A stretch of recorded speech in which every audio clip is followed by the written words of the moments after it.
Assalamualaikum warahmatullahi wabarakatuh. Kami dari kelompok 5 yang beranggotakan saya sendiri Agustina dengan NIM 190810201019. Rekan saya Alfiandus Ditya Adikusuma dengan NIM 190810201092. Kemudian Muhammad Saiful Dermawan Mulyadi dengan NIM 190810201127. Berikutnya Awimbi Claudentia Budiarti dengan NIM 190810201110. Kami akan memberikan materi mengenai penentuan costing, persediaan unit dalam proses awal, dan lab biaya produksi 1.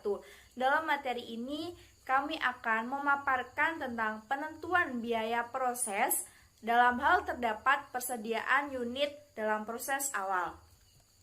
Berikutnya materi yang pertama akan dibawakan oleh saya sendiri, yaitu mengenai persediaan unit dalam proses awal. Karena proses produksi di perusahaan yang menerapkan penentuan biaya proses dilaksanakan secara terus-menerus dan perhitungan biaya produksi dilakukan secara periodik, pada akhir periode umumnya ada sejumlah unit yang masih ada dalam suatu proses. Unit dalam proses adalah unit yang sudah diproses oleh pabrik tetapi sampai akhir periode belum selesai. Jadi sampai akhir periode itu unitnya masih dalam proses, belum terselesaikan. Persediaan unit dalam proses pada akhir suatu periode akan terjadi akan menjadi persediaan awal pada periode berikutnya.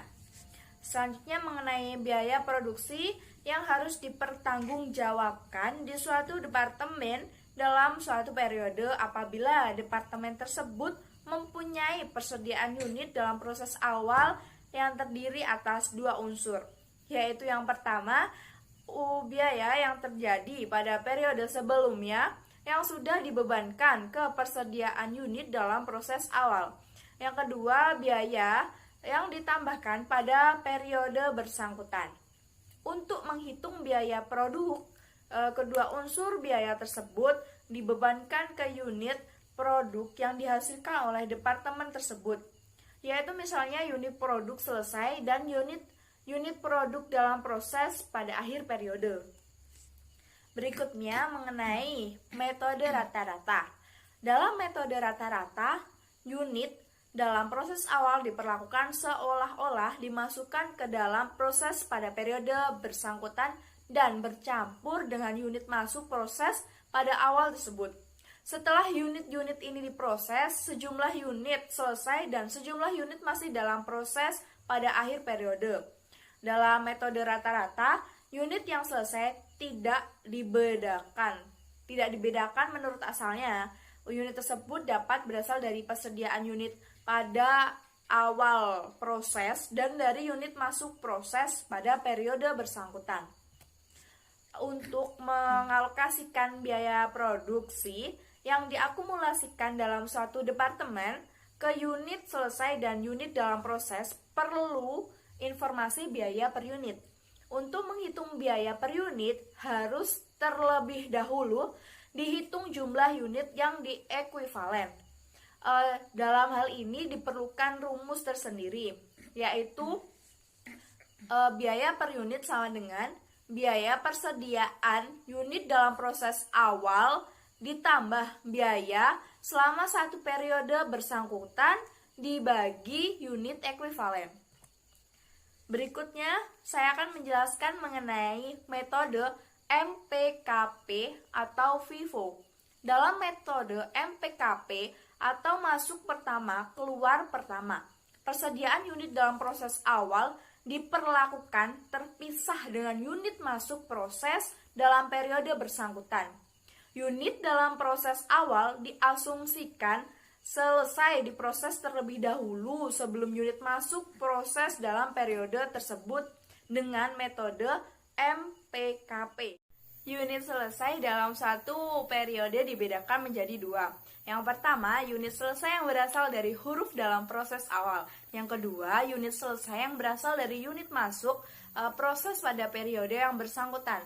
Untuk menghitung biaya per unit diperlukan rumus tersendiri. Rumus biaya per unit MPKP yaitu seperti ini. Biaya per unit sama dengan biaya ditambahkan selama satu periode yang bersangkutan dibagi unit ekuivalen. Selanjutnya, saya akan menjelaskan materi mengenai perbandingan rata-rata dalam MPKP. Dalam metode MPKP, terdapat dua biaya per unit. Pertama, biaya per unit untuk selesai yang berasal dari persediaan barang dalam proses awal. Kemudian yang kedua, biaya per unit untuk unit selesai yang berasal dari unit masuk proses periode yang bersangkutan. Manajemen dapat menilai efisiensi perusahaan dengan cara membandingkan kedua biaya per unit tersebut. Kemudian materi berikutnya akan disampaikan oleh rekan saya. Silakan. Nah, ini ada tabel perbandingan antara metode rata-rata dan metode MPKP. Untuk metode rata-rata tidak membedakan antara unit selesai dari persediaan barang dalam proses awal dan unit selesai dari unit masuk proses pada periode yang bersangkutan. Sedangkan pada metode MPKP, unit dan biaya persediaan barang dalam proses awal dilaporkan terpisah dari unit dan biaya periode yang bersangkutan. Selanjutnya adalah laporan biaya produksi yang menggunakan satu departemen. Untuk aliran fisik produk perusahaan yang hanya mempunyai satu departemen produksi dapat dilihat pada PPT. Nah, di dalam PPT ini kan ada aliran fisik, yaitu dari bahan lalu ke pabrik. Karena pabriknya hanya memiliki satu departemen, maka tidak ada pembagian lagi di pabriknya. Jadi di pabrik langsung ke barang jadi. Selanjutnya adalah contoh kasus satu departemen yang memiliki persediaan unit dalam proses awal dan akhir. Contoh soalnya bisa dilihat di PPT. Di sini saya akan menjelaskan tentang cara membuat laporan biaya produksi satu departemen menggunakan metode rata-rata. Ke step yang pertama, yaitu data kuantitas. Unit yang diproses pada bulan Maret berasal dari dua sumber, yaitu 10.000 unit dalam proses awal dan 80.000 unit yang dimasukkan ke dalam proses selama bulan Maret. Nah, setelah unit-unit tersebut diproses, ternyata 75.000 unit diantaranya selesai dan ditransfer ke barang jadi, sedangkan 15.000 unit sisanya masih dalam proses pada akhir bulan. Data kuantitas produksi bisa dirumuskan seperti yang tercantum dalam PPT. Selanjutnya, unit ekuivalen. Di PPT sudah ditampilkan perhitungan unit ekuivalen PT Mutiara pada bulan Maret menggunakan metode rata-rata. Di sini terlihat bahwa unit yang ditransfer ke persediaan barang jadi ada 75.000 unit yang terdiri atas bahan sebesar 75.000 unit, tenaga kerja 75.000 unit, overhead 75.000 unit. Lalu selanjutnya untuk mengetahui bahan yang sudah terpakai di bulan ini tapi tidak ditransfer ke barang jadi adalah dengan cara mengalihkan unit dalam proses dengan tingkat persentase selesainya. Nah, di sini kan bahan selesainya kan 100%. Jadi 15.000 dikali 100%. Jadi biaya yang sudah dipakai adalah 15.000 unit. Selanjutnya yang tenaga kerja yang selesai kan 80%. Nah, tinggal 15.000 unit dikali 80%, berarti di tenaga kerja 12.000 unit. Begitupun yang overhead pabrik. Yang selesai 40%, maka 15.000 dikali 40%, jadi 6.000 unit. Nah, setelah ditotal semuanya, ternyata jumlah unit ekuivalen pada bahan sebesar 90.000 unit dan tenaga kerja sebesar 87.000 unit dan overhead sebesar 81.000 unit. Nah, selanjutnya, biaya yang harus dipertanggungjawabkan. Ini biaya produksi yang harus dipertanggungjawabkan di pabrik selama 1 bulan sebesar Rp708.900. Ini terdiri atas 2 unsur, yaitu yang pertama biaya persediaan unit dalam proses awal sebesar Rp77.020 dan biaya yang ditambahkan selama bulan Maret sebesar Rp631.880. Dalam metode rata-rata, data kedua unsur biaya tersebut harus dirinci menurut elemennya, yaitu biaya bahan, tenaga kerja, dan overhead pabrik. Untuk menghitung biaya per unit rata-rata, kedua unsur setiap elemen biaya tersebut dijumlahkan dan hasilnya dibagi dengan jumlah unit ekuivalennya. Selanjutnya, pertanggungjawaban biaya. Setelah biaya per unit ekuivalen untuk setiap jenis biaya dihitung, informasi tersebut kemudian digunakan untuk mengalokasi biaya produksi yang totalnya sebesar Rp708.900 ke unit selesai dan unit dalam proses akhir. Karena 75.000 unit yang ditransfer ke persediaan barang jadi telah sepenuhnya selesai dan biaya per unit selesai sebesar Rp8,2, maka jumlah biaya yang dibebankan ke unit tersebut dihitung dengan cara mengalihkan jumlah unit dengan biaya per unitnya, sehingga diperoleh jumlah 615.000. Perhitungan jumlah biaya yang dibebankan ke unit dalam proses akhir tidak dapat dilakukan seperti halnya yang dibebankan ke unit selesai, karena dalam metode rata-rata, tingkat penyelesaian yang dicapai oleh unit dalam proses akhir berbeda untuk setiap elemennya. Perhitungan jumlah biaya yang dibebankan ke unit tersebut harus dirinci untuk setiap elemen biaya.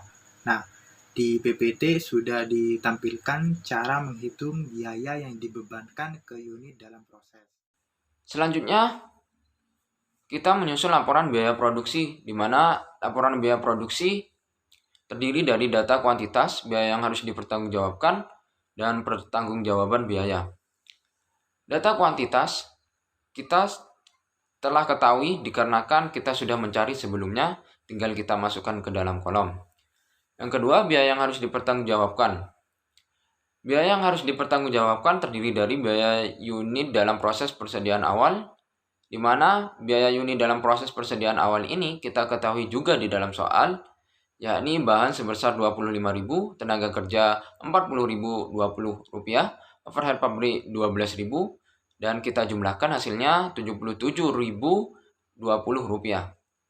Biaya ditambahkan selama bulan ini meliputi bahan sebesar Rp200.000, tenaga kerja Rp281.880, overhead pabrik Rp150.000, dan kita jumlahkan hasilnya Rp631.880. Biaya unit dalam proses persediaan awal dijumlahkan biaya ditambahkan selama bulan ini menghasilkan Rp708.900. Untuk mengetahui biaya per unit, maka kita harus membagi jumlah biaya dibagi jumlah unit ekuivalen, di mana jumlah biayanya 200.000 dibagi 90.000 unit, hasilnya 2,50. Tenaga kerja 281.880 dibagi 87.000 unit, hasilnya 3,70. Overhead pabrik 150.000 dibagi 81.000 unit, hasilnya 2. Kita jumlahkan biaya per unit tersebut sehingga hasilnya 8,20.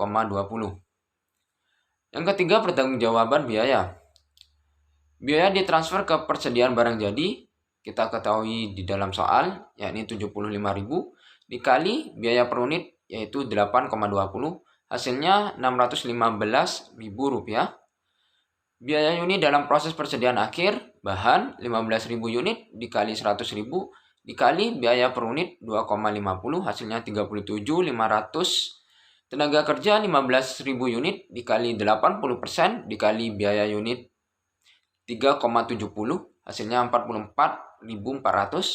Overhead pabrik 15.000 unit dikali 40% dikali biaya per unit 2 hasilnya 12.000.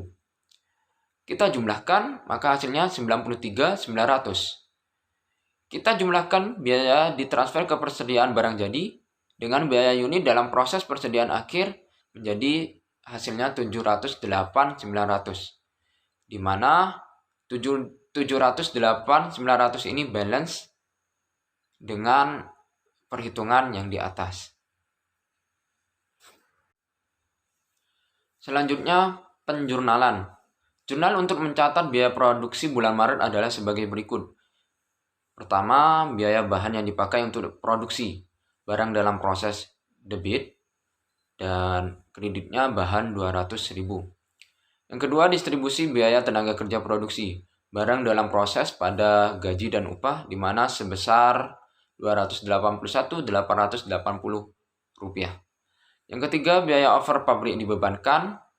Barang dalam proses pada biaya overhead pabrik dibebankan masing-masing sebesar Rp150.000. Yang keempat, biaya unit selesai dan ditransfer ke persediaan barang jadi. Barang jadinya Rp615.000 pada barang dalam proses Rp615.000.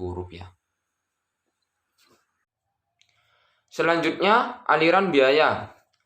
Setelah jurnal-jurnal tersebut dibukukan, aliran biaya produksi perusahaan dalam akun buku besar disajikan pada gambar di bawah ini. Saldo awal akun barang dalam proses merupakan jumlah biaya persediaan unit dalam proses awal. Saldo akhir akun barang dalam proses merupakan jumlah biaya yang dibebankan ke persediaan unit dalam proses akhir. Selanjutnya, laporan biaya produksi dengan metode masuk pertama, keluar pertama. Dalam metode MPKP, biaya ditransfer menurut urutan waktu terjadinya. Biaya yang lebih dahulu terjadi adalah yang lebih dahulu ditransfer. Jika PT Mutiara dalam contoh sebelumnya, kita menggunakan metode MPKP, maka biaya persediaan unit dalam proses awal harus dibedakan dengan biaya yang ditambahkan pada bulan Maret. Biaya yang pertama kali ditransfer ke persediaan barang jadi adalah biaya yang terjadi pada bulan Februari yang melekat pada unit dalam proses awal. Kemudian disusul dengan biaya yang ditambahkan pada bulan Maret. Langkah yang pertama, kita mencari kuantitas. Data kuantitas dalam metode MPKP sama dengan metode rata-rata, yakni jumlah unit yang diproses berasal dari dua sumber, yaitu unit dalam proses awal sebanyak 10.000 unit dan unit masuk proses bulan Maret sebanyak 80.000 unit. Setelah itu, unit tersebut diproses 75.000 unit selesai dan ditransfer ke persediaan barang jadi 15.000 unit. Jadi di sini kuantitas metode MPKP sama dengan kuantitas metode rata-rata. Selanjutnya, unit ekuivalen. Seperti dalam metode rata-rata, langkah pertama untuk membebankan biaya produksi ke unit selesai dan unit dalam proses adalah menghitung jumlah unit ekuivalen setiap elemen biaya. Dalam metode masuk pertama, keluar pertama, unit ekuivalen hanya dihitung untuk jumlah biaya yang ditambahkan pada bulan Maret saja. Unit ekuivalen dalam metode MPKP adalah jumlah unit setara produk selesai yang dihasilkan oleh jumlah biaya yang ditambahkan selama bulan Maret. Perhitungan jumlah unit ekuivalen PT Mutiara bulan Maret dengan metode MPKP adalah sebagai berikut. Jumlah biaya yang harus dipertanggungjawabkan di pabrik pada bulan Maret 2010 adalah sebesar 708.900, terdiri dari biaya persediaan barang dalam proses awal, yaitu 77.20, dan biaya ditambahkan pada bulan Maret sebesar 631.880. Jumlah biaya tersebut dipertanggungjawabkan dengan cara dibebankan ke unit-unit produk yang dihasilkan. Untuk tujuan itu, perlu dihitung biaya per unit berdasarkan unit ekuivalen hasil perhitungan sebelumnya dalam metode MPKP. Perhitungan biaya per unit bahwa dilakukan terhadap biaya yang ditambahkan pada bulan Maret. Pertanggungjawaban biaya. Setelah jumlah biaya per unit untuk setiap jenis biaya dihitung, jumlah tersebut kemudian digunakan untuk mengalokasi biaya total senilai 708.900 ke unit produk selesai dan unit produk dalam proses akhir. Dalam aliran MPKP ada dua perhitungan biaya yang dibebankan ke unit produk selesai, yaitu yang pertama, biaya unit selesai yang berasal dari unit dalam proses awal, dan yang kedua, biaya unit selesai yang berasal dari unit masuk proses bulan Maret. Biaya unit selesai yang berasal dari unit dalam proses awal meliputi biaya persediaan unit dalam proses awal ditambah dengan penyelesaian. Perhitungannya bisa dilihat sebagai berikut. Biaya yang dibebankan ke unit dalam proses metode MPKP perhitungannya sama dengan metode rata-rata, karena tingkat penyelesaian yang dicapai oleh unit tersebut berbeda untuk setiap elemen biaya. Perhitungan harus dirinci menurut elemen biaya. Perhitungan biaya yang dibebankan ke unit dalam proses akhir adalah sebagai berikut. Yang pertama, bahan. Dengan jumlah unit 15.000 per unit dikali 100% dikali 750 dengan jumlah biaya yang dibebankan sebesar 37.500. Yang kedua, tenaga kerja dengan unit 15.000 per unit dikali 80% dikali 348 dengan jumlah biaya yang dibebankan sebesar 41.760. Yang ketiga, overhead pabrik dengan unit 15.000 per unit dikali 40% dikali 200 dengan jumlah biaya yang dibebankan 12.000 dan jumlah biaya dibebankan ke unit dalam proses akhir sebesar 91.260. Berdasarkan hasil perhitungan tersebut, jumlah biaya produksi dialokasi ke unit dalam proses akhir berjumlah 91.260 yang menjadi biaya unit dalam proses pada awal bulan April. Nah, ini contoh laporan biaya produksi metode MPKP yang rinciannya sudah dijelaskan oleh teman-teman saya sebelumnya.